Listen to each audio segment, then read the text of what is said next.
मराठी व्याकरणावर आधारित प्रश्नांची उत्तरे. हा चौपदरी रस्ता आहे. चौपदरी या शब्दाची जात ओळखा. विशेषण. 12 राशी अधोरेखित विशेषणाचा प्रकार. 12 संकाचक. काळाचे प्रकार कोणते? संका पुष्कळ अर्थ. क्रियापद म्हणजे काय? एखाद्या वाक्याचा अर्थ पूर्ण करणारा शब्द. संस्कृतमधून जसे तसे मराठीत आलेल्या म्हणजेच मूळ रूपात बदल न झालेल्या शब्दांना काय म्हणतात? तस्म शब्द. संस्कृतमधून मराठीत येताना ज्या शब्दांच्या रूपात बदल होतो त्या शब्दांना काय म्हणतात? तद्भव शब्द. दिल, करोड, दाम, बात, भाई और बच्चा के शब्द कोणत्या भाषेतील आहेत? हिंदी. बटाटा, तंबाखू, घमेले, फित्तर, बिजागिरी, कोष्टी, हापूस, पायरी, कोबी, लोणचे, पाव, साबण, लिंबू, संत्रा, पेरू, साबुदाणा हे कोणत्या भाषेतून मराठीत आलेले आहेत? पोर्तुगीज. चिल्ली, पिल्ली, सार, मठ्ठा, भेंडी, डबी, मांजरपाट हे शब्द कोणत्या भाषेतून मराठीत आले आहेत? तामिळी.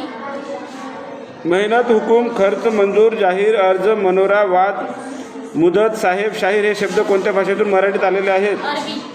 हकीकत, सामान, पोशाख, खाना, अश्रू, अत्तर, नोकरी, कागद इत्यादी शब्द कोणत्या भाषेतून आलेले आहेत? फारशी.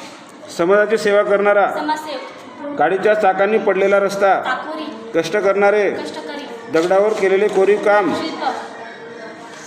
नाटकाच्या प्रारंभीचे स्थवन गीत. नांदी. ठराविक वेळी प्रसिद्ध होणारे. नियतकालिक. ध्येयासाठी प्राणांची आहुती देणारा. हुतात्मा. नावेतून करण्याची जलक्रीडा. तुकाविहार. सत्याची बाजू मांडणारा. सत्याग्रही. कुमारी साक्षी राजरतन दवणे या विद्यार्थिनीने अचूक सांगितल्याबद्दल साक्षीचे हार्दिक अभिनंदन.